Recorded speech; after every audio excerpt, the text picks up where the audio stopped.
Es tiempo de pensar,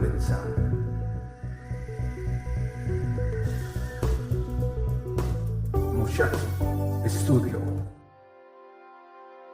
El día de hoy es un día maravilloso porque Dios está haciendo cosas nuevas en todo lugar.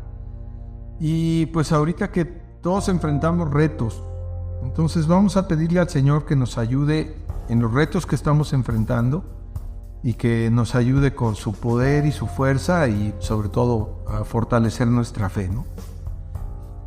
Señor, te damos toda honra y toda gloria que tú mereces aquí en la tierra, Señor, y queremos ponernos delante de ti sabiendo que tú eres el creador y el que provee, Señor. Tú eres el que nos provee de trabajo, aún hasta de los ánimos que tenemos para hacer las cosas. Así que, Señor, descansamos en ti, pedimos que tu provisión esté sobre nosotros y también sobre todo que este día tú nos aclares cosas. Quizá veremos hoy cosas que son algo repetitivas, pero es necesario que las afirmemos en nuestro corazón y necesitamos de tu Espíritu, Señor. Necesitamos que se fortalezca nuestra memoria, que tengamos hambre de conocerte, y eso es lo que pedimos esta tarde, que tu Espíritu nos ayude en el entendimiento y a ser certeros en lo que tú quieres enseñarnos. En el nombre de Jesús ponemos esta clase a tu disposición y bendecimos tu gloria, tu amor, todo lo que tú eres, Señor. Lo bendecimos y nos rendimos y nos sometemos a la autoridad de tu palabra. En el nombre de Jesús, amén. Pues decía yo al principio de esta plática que es necesario que estemos bien seguros. Platicaba yo con algunas personas ahí en el aeropuerto donde trabajo y me he dado cuenta de que tenemos algo en común. La mayoría de los cristianos tenemos algunas confusiones que no aclaramos, y yo he sentido de parte de Dios que debo ser muy enfático, que debemos ahondar en los conceptos de tal manera que lo tengamos claro, ¿no? Que no haya ambigüedades, y sobre todo por nuestra vida en lo personal necesitamos crecer en el Señor, y cuando tenemos las bases bien firmes y bien claras, el Señor nos va a ir dando más, ¿verdad? Entonces nosotros tenemos casi 1 año y medio trabajando y hemos estudiado mucho. Sin embargo, una de las más grandes inquietudes que yo traigo es que nadie de nosotros deba tener una duda sobre si hemos nacido de nuevo. Eso lo he aclarado y lo he comentado en varias ocasiones, y hoy pues no va a ser la excepción, pero vamos a intentar hacer esto mediante la meditación de la palabra, ¿no? Y sobre todo de los argumentos que tenemos ya en nuestra mente de parte de la palabra de Dios.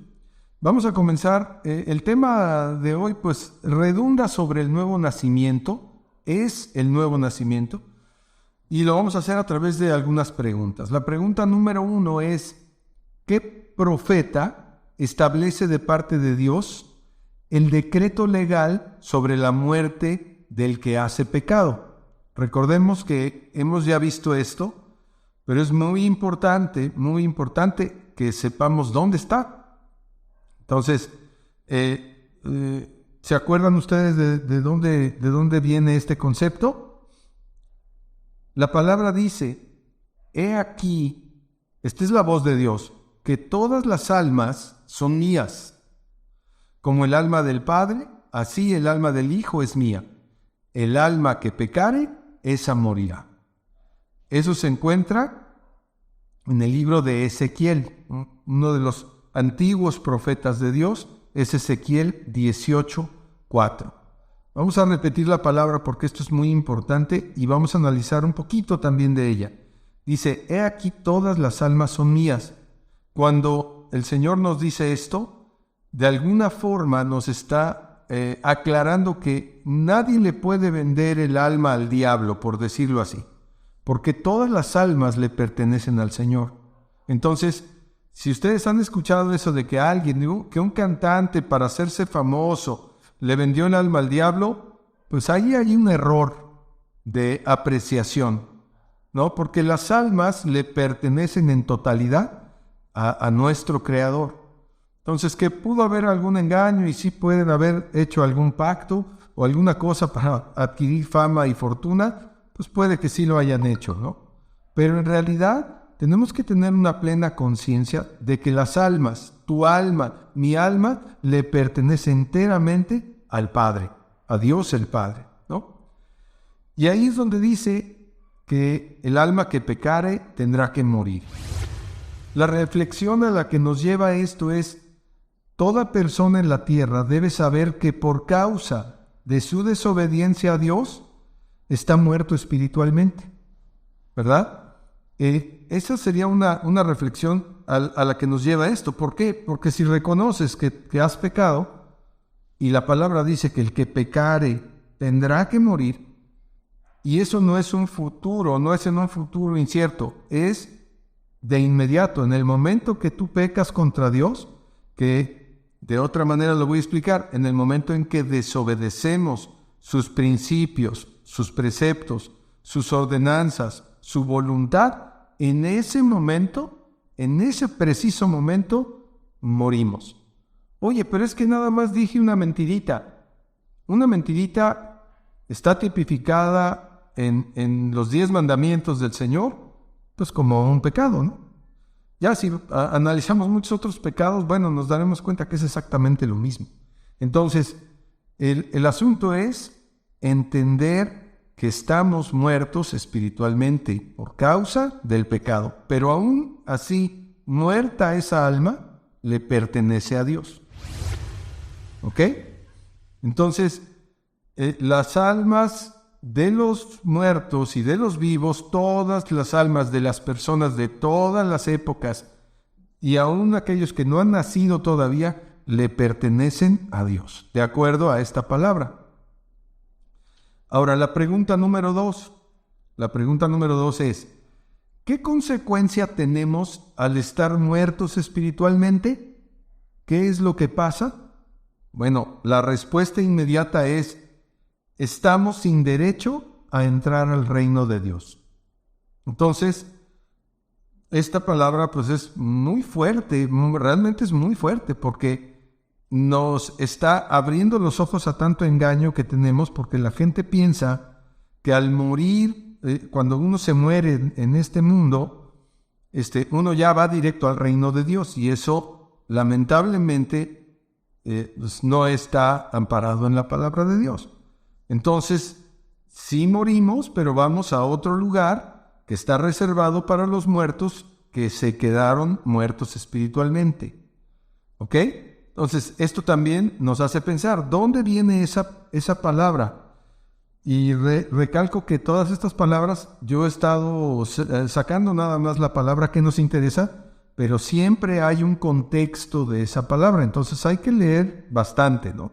Pero aquí que dice, Romanos 3:23, dice, por cuanto todos pecaron, o sea, aquí nos está haciendo ver que no hay nadie que se quede sin pecar, excepto Cristo, que no pecó, así lo dice la palabra.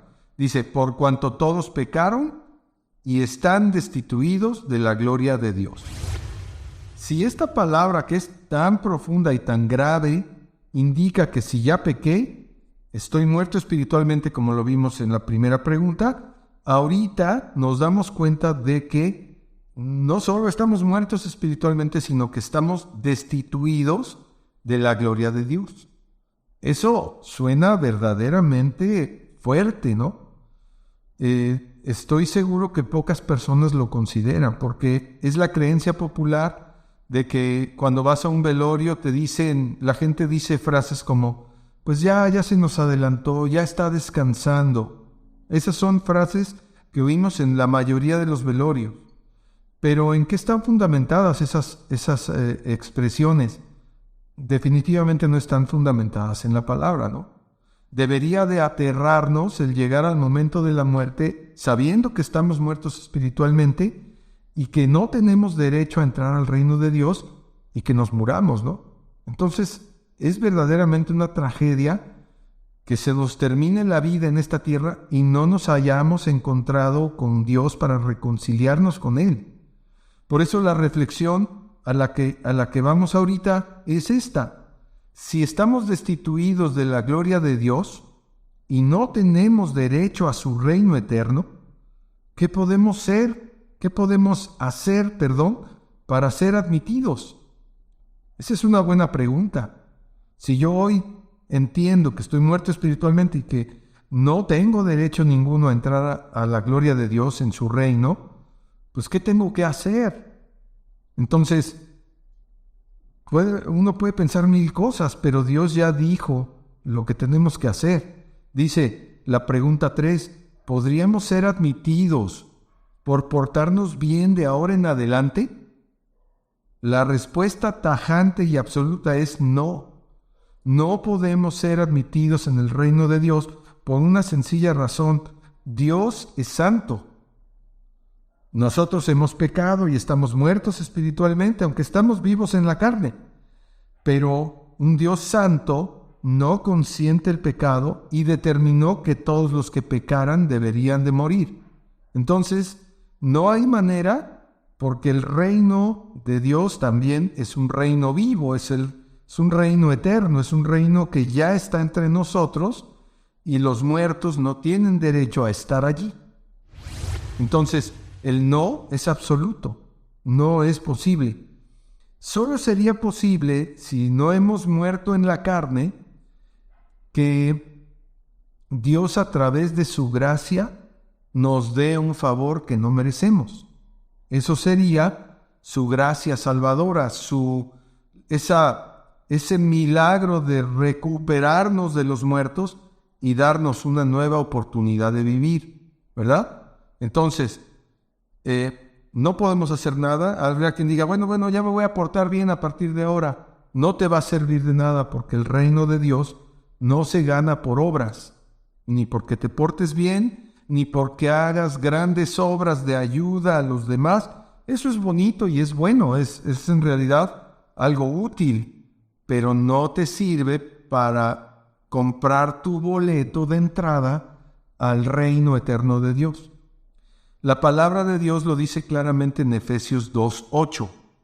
En Efesios 2:8 dice, porque por gracia, sois salvos por medio de la fe. Entonces ahí hay dos elementos muy importantes: la gracia de Dios, pero también la fe del creyente. Porque Dios puede expresar su gracia, pero el sacrificio de Cristo en la cruz no le sirve de nada a aquel que no tenga fe en el Señor. Entonces esos dos elementos se tienen que juntar. Por un lado la gracia de Dios y por el otro lado la fe del creyente.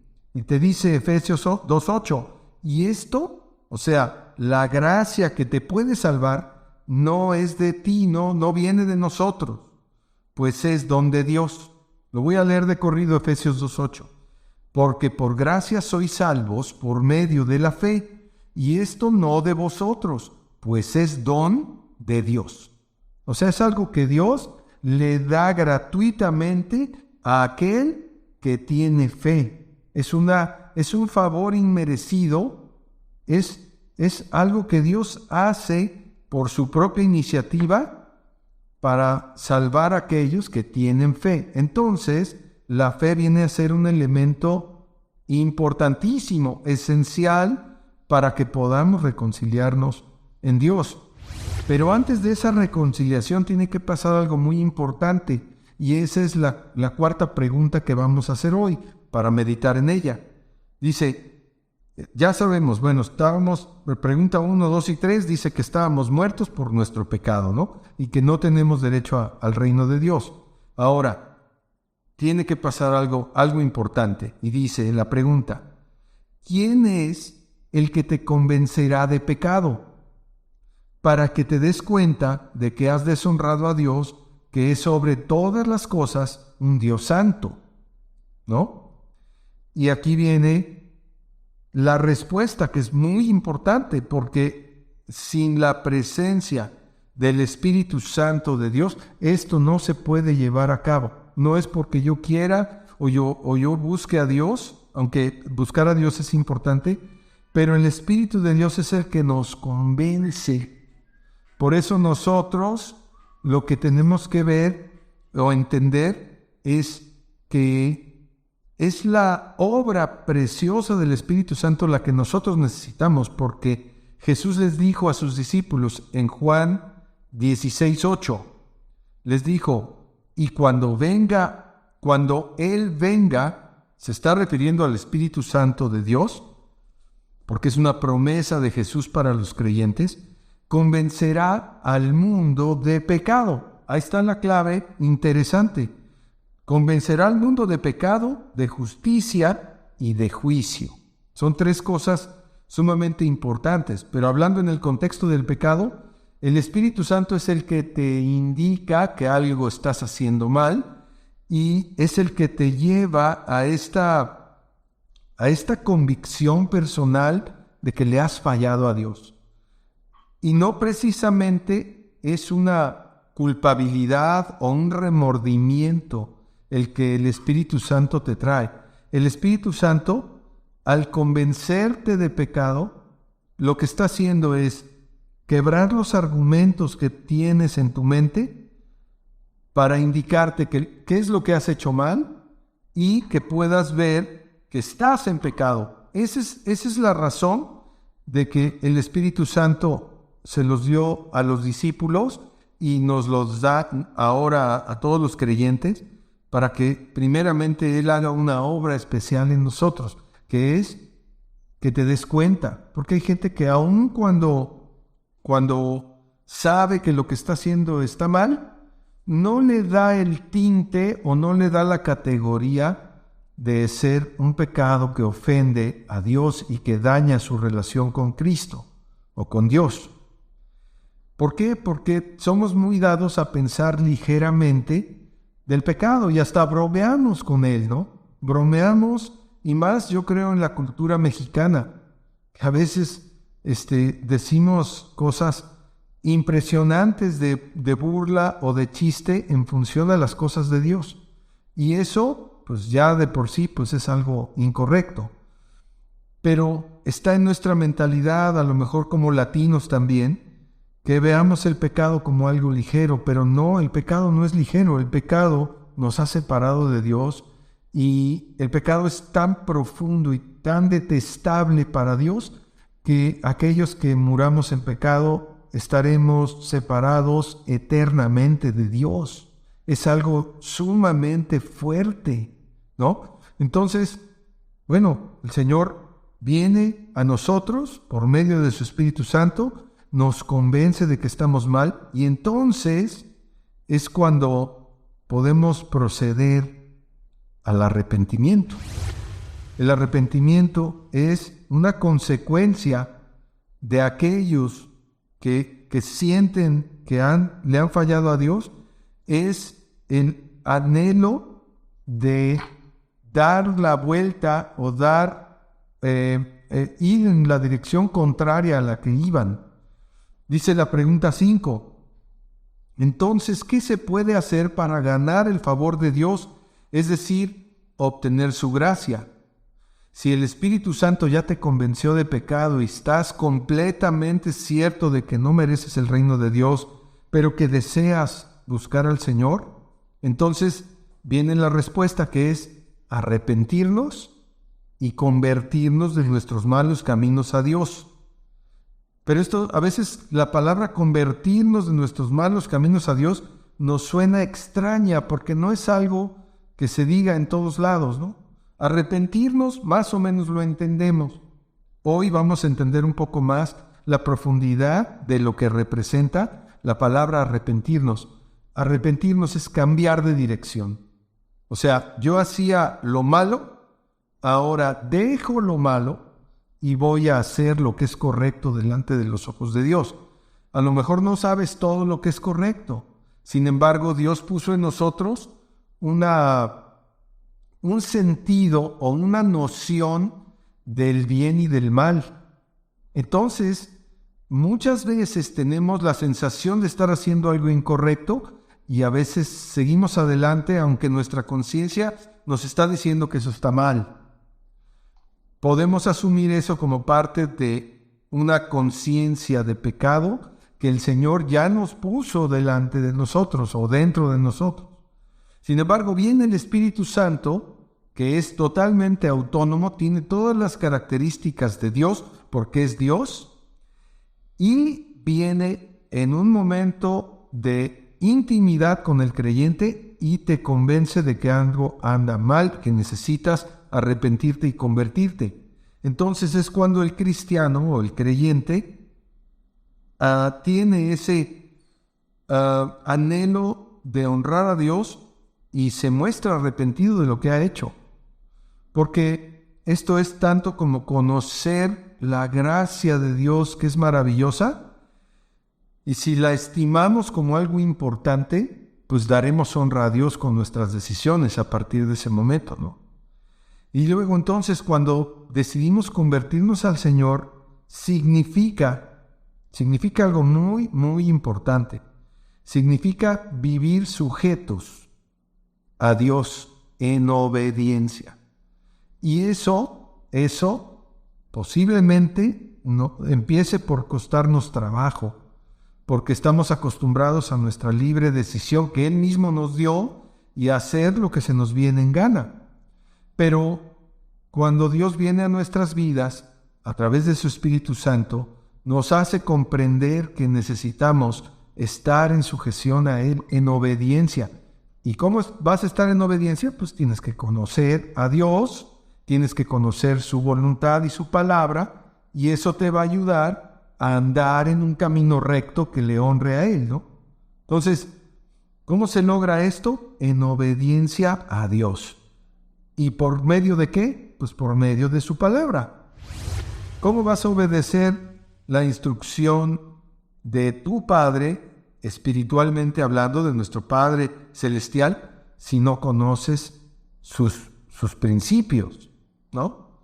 Ya sabemos que hay 10 mandamientos, pero hay también muchas ordenanzas que le dio al pueblo de Israel, y también hay muchas instrucciones que nos dio Jesús, empezando por resumir los 10 mandamientos de Dios en 2 mandamientos, que es amar a Dios con todo nuestro corazón, con toda nuestra mente y con toda nuestra fuerza, y amar a nuestro prójimo como a nosotros mismos. Esos 2 mandamientos resumen los otros 10.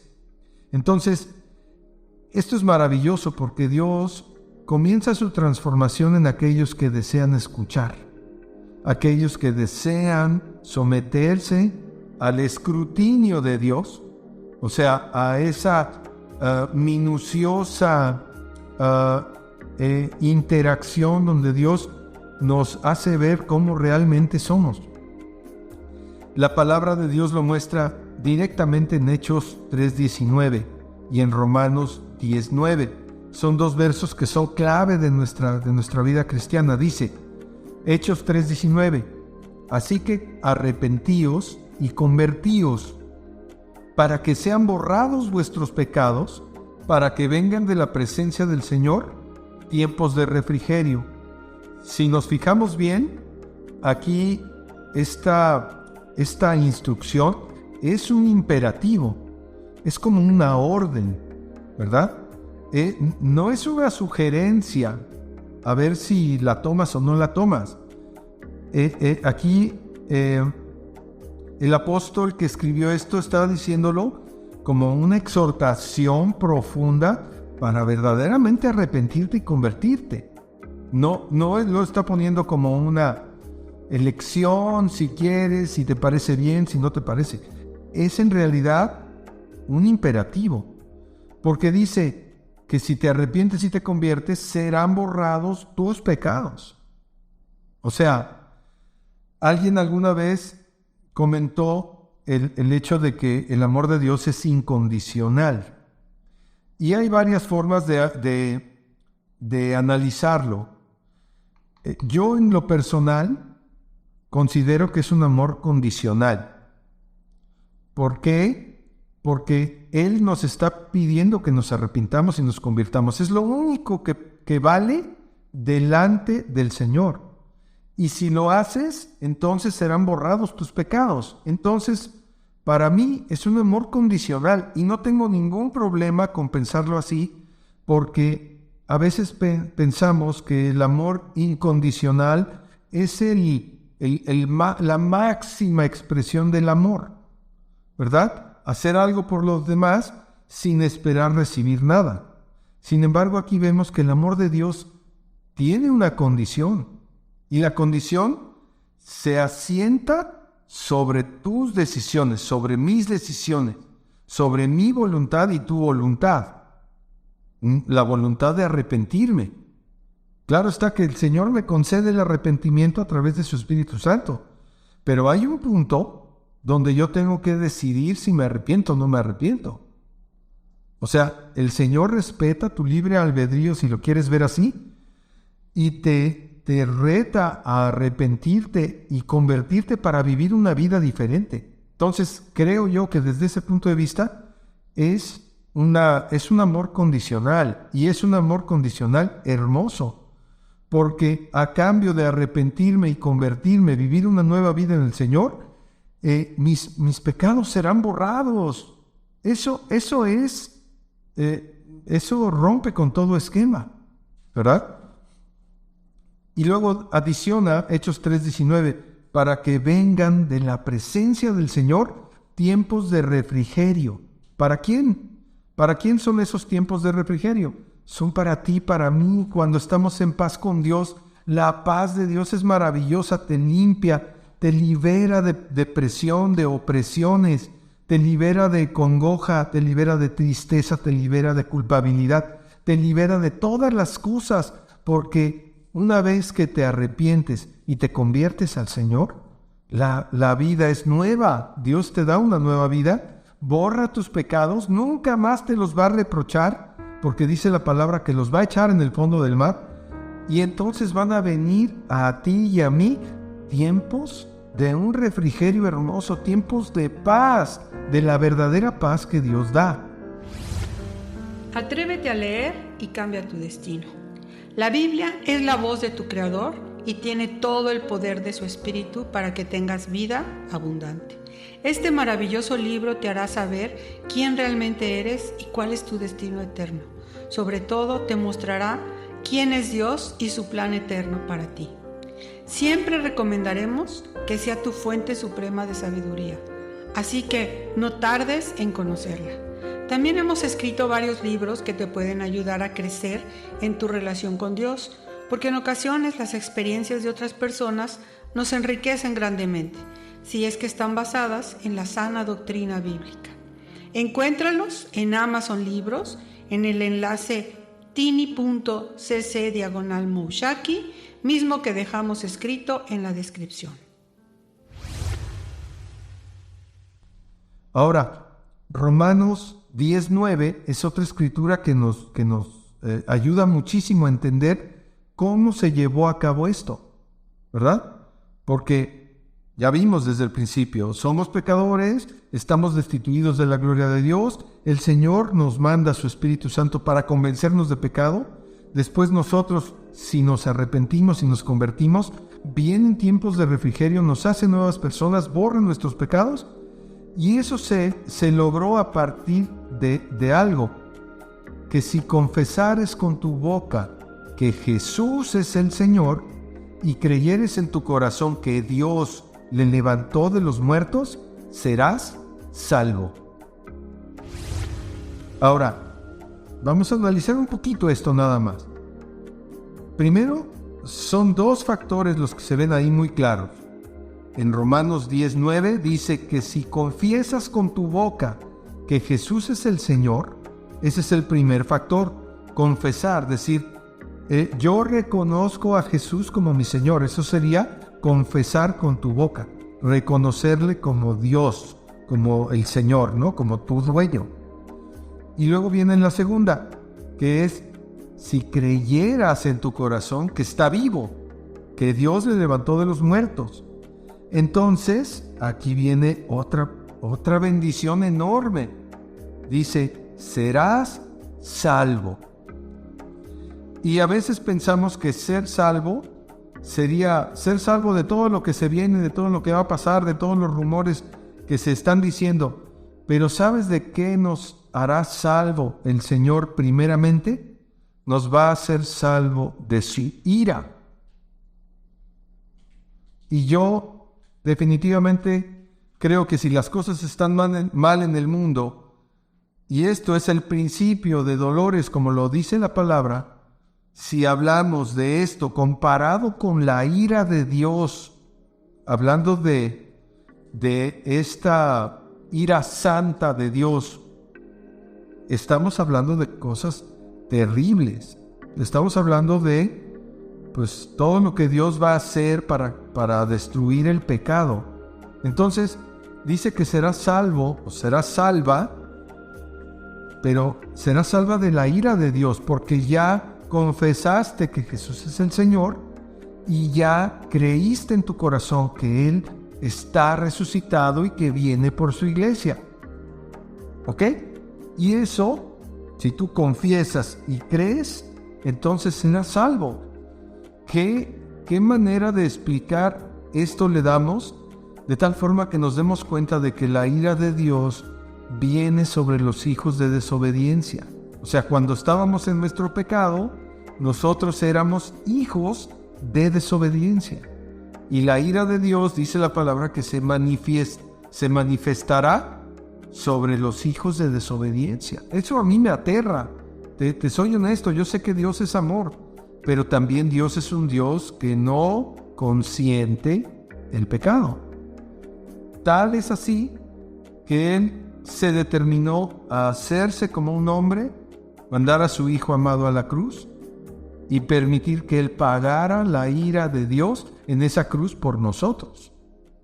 Es muy profundo y a veces nos puede costar trabajo entenderlo, pero créeme, de todo corazón les digo que el Señor ha mostrado una gracia impresionante con nosotros al mostrarnos estas cosas. ¿Y qué es lo que yo quiero para los míos? Quiero que ellos conozcan de esto, quiero que ellos se conozcan con Cristo, que ellos se encuentren con Dios. Nos encontramos con a veces muchas dificultades para darlo a conocer, aún en nuestra propia familia. ¿Y qué es lo que nos queda? Orar y rogar para que Dios se muestre a todas estas personitas que están cerca de nosotros, que no quieren ni siquiera oír nada de Dios. Es más, ya nos dijeron, no me vuelvas a hablar de Dios, no quiero saber nada de tu Dios. Me da una pena terrible, una carga en el corazón terrible por saber que no se están negando a mí, se están negando al Dios eterno que los puede perdonar y salvar como lo hizo conmigo, porque yo no soy nadie. Él lo hizo por su voluntad, por su amor, por nosotros. Pero es un hecho que si nosotros respondemos al Espíritu de Dios arrepintiéndonos y convirtiéndonos, Él nos va a hacer vivir de nuevo, nos va a dar una nueva vida. Entonces, la pregunta 6, ¿qué pasa si nos arrepentimos genuinamente? Bueno, aquí ya lo dijimos y lo vamos a reiterar. La respuesta concreta es, Dios te hará nacer de nuevo por parte de su Espíritu. Eso es algo maravilloso, no está comparado con nada en esta tierra. Nadie puede hacerte nacer de nuevo, salvo el dador de la vida que es Dios. Entonces, si te arrepientes genuinamente y buscas al Señor y te reconcilias con Él, entonces Dios te hará nacer de nuevo y, como dice la palabra, serás salvo. Tu espíritu que estaba muerto por el pecado, todo ese pecado que hemos hecho, ahora tendrá nueva vida de una simiente, de una semilla diferente, una semilla espiritual que hará que tu nueva naturaleza te permita estar en unidad con Dios. Ahorita yo he escuchado a mucha gente que dice, es que yo le pido a Dios y sí, me está bendiciendo y a veces yo no puedo juzgar, nadie de nosotros puede juzgar quién sí está con Dios y quién no, pero vemos el tipo de vida que la gente vive y a veces dices, pues no concuerda, ¿no? Lo que me dijo esta persona no concuerda con una vida santa, no concuerda con una vida de arrepentimiento. Yo he oído a veces, he escuchado algunas personas hablar hasta con groserías, como simpáticamente, diciendo que Dios les está bendiciendo, y a veces hasta oigo que le dicen a Jesús, le dicen, no, es que yo tengo muy buena relación con Chuchito. O sea, como si pudiéramos darle un diminutivo a Dios y coloquialmente hablar como si fuera un cuate de la cuadra. No es algo correcto, pero a veces vemos que hay demasiado mal entendimiento. ¿Por causa de qué? Por causa de las costumbres religiosas de los pueblos. ¿Y qué ha pasado? Que hemos perdido la dimensión de que Dios es santo, es eterno y es el único que te puede hacer vivir, ¿no? Entonces, si Dios te da una nueva naturaleza que te permite estar ahora sí en una comunión con Dios estrecha, en oración, en búsqueda de su presencia, en búsqueda de su palabra, en búsqueda de su Espíritu Santo, en esperanza de que Cristo viene, entonces estarás haciendo lo que a Él le agrada. ¿Por qué? Por lógica, porque estás conociendo a Dios y haces lo que a Él le agrada. Y ya no te dirige más tu naturaleza carnal o mi naturaleza carnal. Eso es lo que Dios espera de nosotros, que hagamos morir lo que es terrenal en nosotros. Y pues, podemos pensar que eso es difícil o que es fácil. Jesús decía, tomad mi yugo, ¿no? Y el yugo es algo que se les pone a los animales en la siembra, y dice el Señor que es fácil y es ligera su carga.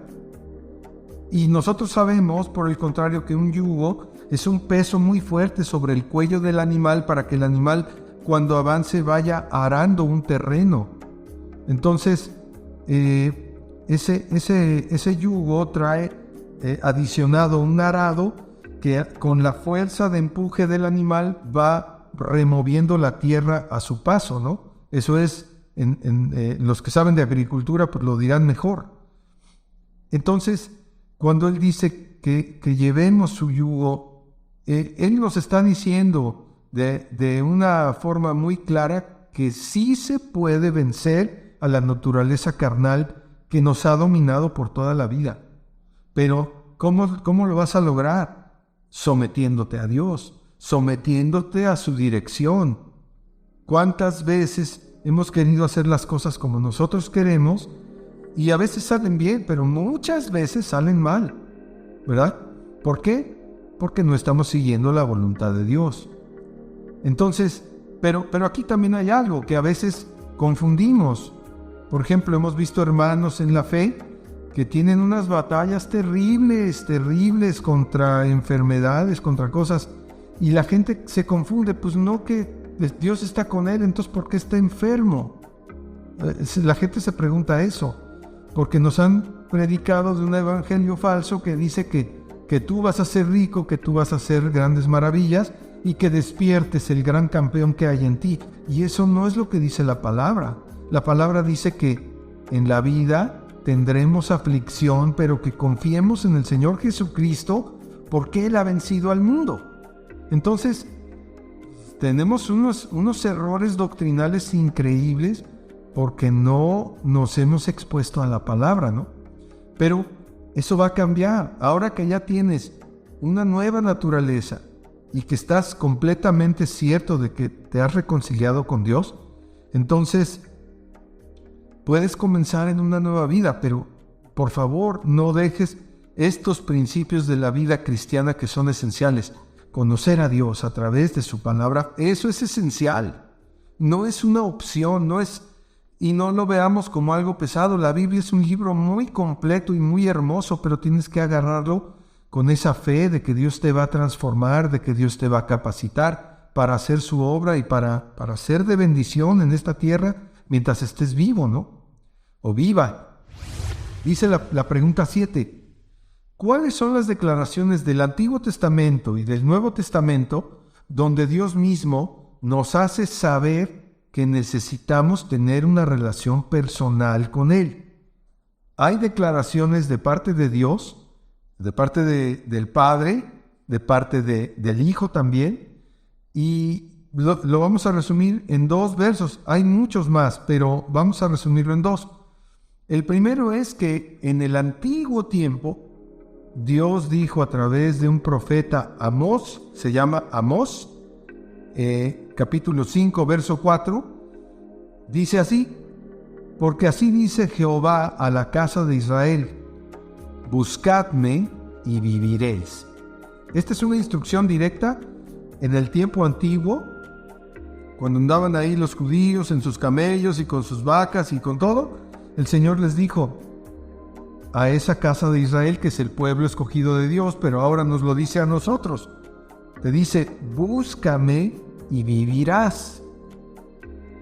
¿Qué expresión más clara de que Dios pretende tener con cada creyente una relación íntima y personal en lo espiritual? Este es Dios mismo hablando a través de un profeta y me está diciendo a mí, búscame para que vivas. Entonces, esta es una de tantas declaraciones del Señor donde se aprecia que Él busca una relación con el creyente. No es una relación grupal, aunque es importante congregarnos, pero estamos hablando del tema de que el Señor en su eterno poder y eterna deidad busca una relación cercana, tan cercana con el creyente que Dios le pueda dar vida. Ahí está nuevamente el tema del espíritu que estaba muerto en sus pecados. Bueno, el Señor nos dice, búscame y vivirás.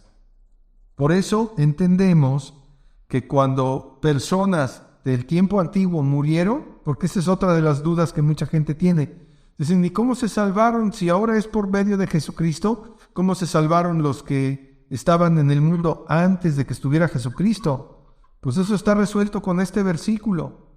El que buscó a Dios de la manera que Dios lo indicó, ya fuera de Israel o fuera de otro pueblo gentil que no fueran judíos, esa persona pudo haber vivido una nueva vida en el Señor, porque el Espíritu Santo, pues era el Espíritu Santo desde el tiempo antiguo, desde la eternidad hasta la eternidad. Entonces Dios no tiene límites. Nosotros le ponemos límites cuando decimos, es que Jesús pues nació hace 2000 años, sí, pero la creación viene desde la eternidad y Jesús estaba presente en la creación, igual que el Espíritu Santo.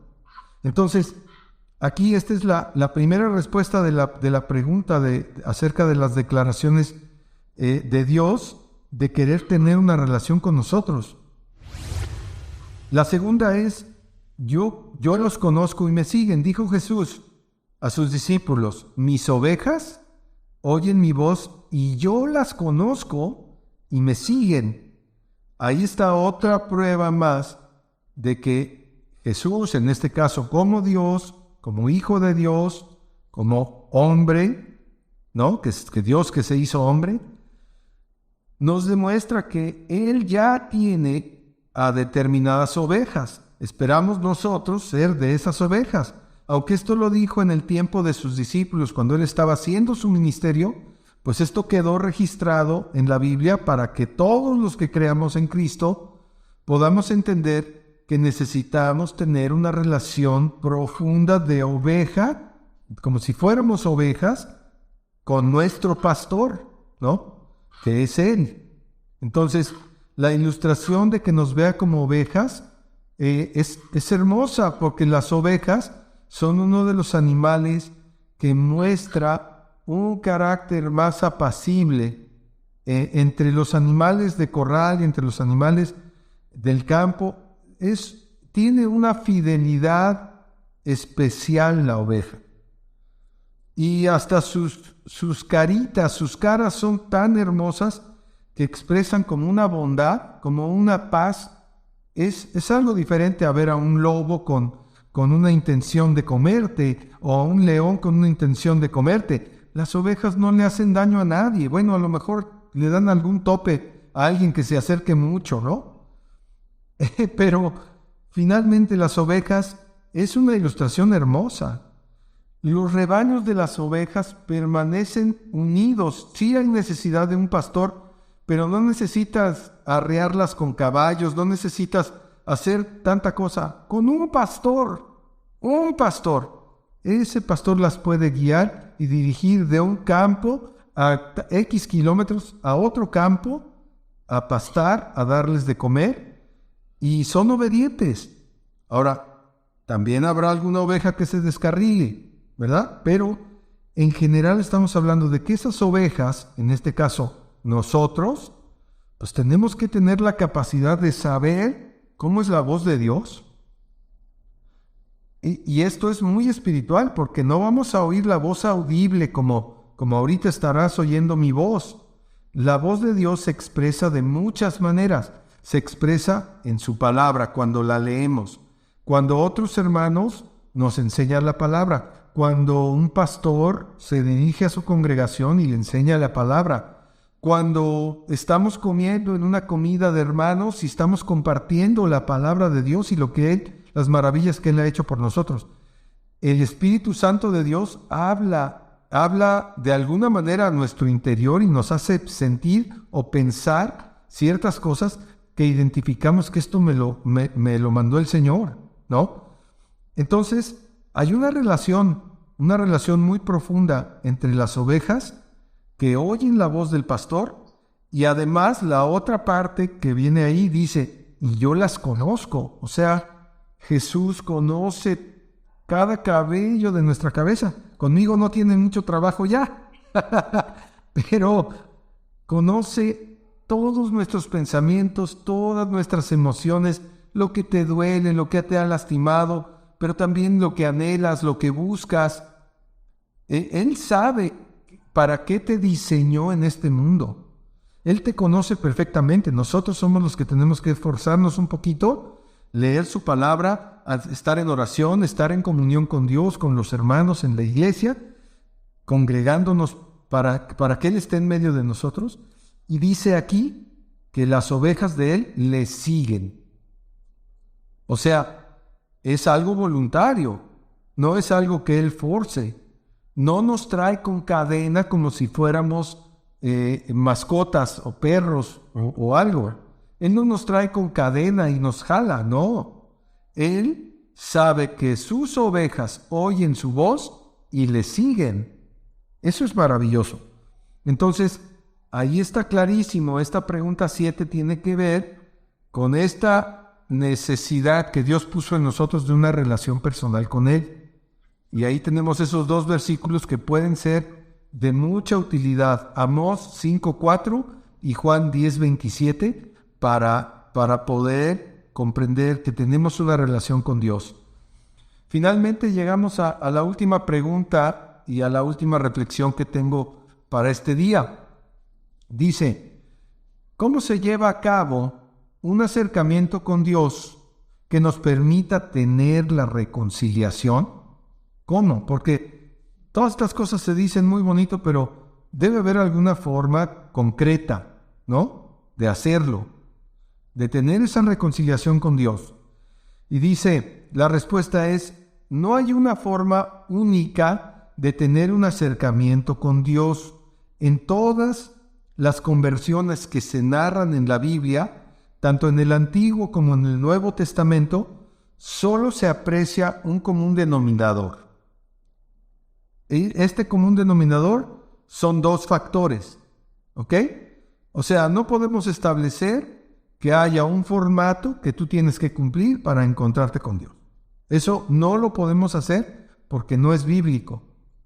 Nosotros, la iglesia cristiana, consideramos que es bueno que una persona haga una oración de fe, pero esa oración de fe no está en la Biblia. Entonces, pues es una buena guía, pero hay que ser muy bíblicos en todo esto, ¿no? La oración de confesión que usamos, pues obviamente es una buena guía, pero si te vas así a hacer un análisis muy bíblico, pues esa oración no la vas a encontrar en la palabra de Dios. Lo que tenemos que encontrar son las conversiones de diversas personas, cómo se convirtieron, qué pasó en sus vidas, ¿verdad? Y nos daremos cuenta que son diferentes las situaciones que vivieron, pero llegaron a este común denominador. Todos los pecadores, mujeres y hombres que se encontraron con Cristo, o que en la antigüedad se encontraron con Yahvé o con Yahweh, con Jehová, todos pasaron por esto. Número 1, reconocieron su pecado delante de Dios. Tal como lo hemos visto en toda esta lección, bueno, ese es el primer factor de este común denominador de la fe de los creyentes de toda la Biblia. Reconocer nuestro pecado delante de Dios. El segundo factor es que le reconocemos a Él con honor como el creador y el dador de la vida. O reconocemos a Jesucristo como Salvador, ¿verdad? Ya para los del Nuevo Testamento, digamos. Pero esos dos factores, entonces, es por un lado un reconocimiento de pecado personal y un reconocimiento de ante quién estamos, ¿verdad? Reconocemos la deidad de Dios y nos sometemos a Él. A partir de allí, las vidas de todas estas personas, incluyéndonos nosotros, han sido transformadas plenamente, ya que entendemos, con base en todo lo que hemos estudiado hoy, que hemos sido perdonados de nuestros pecados y ahora somos nuevas criaturas para adorar en obediencia a Dios en todo. Y ese es el más grande privilegio que tenemos de formar parte de la Iglesia del Señor, ¿verdad? La reflexión que quisiera dejar para este final, y es reiterada porque lo he dicho en otras ocasiones, pero con esta voy a terminar. Ya no lo voy a volver a decir, por respeto a todos, ¿no? Pero también por calmar esa necesidad que el Señor ha puesto en mi corazón, de que todos los que escuchen estas enseñanzas tengan una certeza. Dice así la reflexión: en este momento ya no deberías tener ninguna duda de si has nacido de nuevo por todo lo que hemos explicado. Si todavía tuvieras duda, pide consejería para poder guiarte en el proceso. O sea, pide que te ayudemos, tomemos un tiempo de oración, vayamos a la presencia del Señor y busquemos que el Señor haga su obra en ti, haciéndote nacer de nuevo, ¿no? Él es el único que lo puede hacer. Pero lo importante es que no tengas dudas. Tienes que estar pero bien seguro de que Dios te ha hecho una nueva persona. Si eso ha sido así, gloria a Dios. Si todavía no has llegado a ese momento, ahí están los dos factores de los que hemos hablado, ¿no? Si tú reconoces tu pecado delante del Señor y le reconoces a Él como Creador, como dice la palabra, me regreso a aquella palabra que dijimos de Romanos 10:9 y con eso cerramos, que si confesares con tu boca que Jesús es el Señor y creyeres en tu corazón que Dios le levantó de los muertos, serás salvo. Muchas gracias, Señor. Gracias por tu palabra. Gracias por tu intención de hacernos muy claro, Señor, de qué se trata el camino de la relación personal contigo, Señor. Gracias por tu misericordia de abrir nuestros ojos a todas estas cosas, de recordárnoslas, de ponérnoslas. Nosotros quisiéramos repetírnoslas y tenerlas bien certeras. Este es el capítulo que creo, Señor, que todo cristiano del mundo debería tener claro. Yo, Padre, me he encontrado con personas que me han dicho que son cristianas y todavía tienen grandes dudas al respecto de lo que se dijo en esta lección. Por eso yo te doy gracias, porque tú estás inspirando esto para bien de nuestras vidas, para que estemos seguros y no haya ningún viento de doctrina que nos venga a confundir, ni tengamos inquietudes. Si eres de Cristo, el Señor te lo hará saber y tú lo percibirás en tu espíritu. Eso es lo que el Señor nos dice este día a todos nosotros. Y te damos gracias a ti, Señor, por esto, y pedimos que tu Espíritu Santo siga con nosotros, convenciéndonos de lo que necesitamos, Señor. No queremos quedarnos cortos No queremos quedarnos a medias, queremos ir por todo contigo, Señor. Así como tú diste todo en la cruz, nosotros queremos dar todo por ti. Y que no sea solamente palabras, sino que lo demostremos con hechos, Señor. Ayúdanos. En este tiempo estamos viendo muchos ataques a la fe. Y muchas personas que ya conocían de ti se han regresado.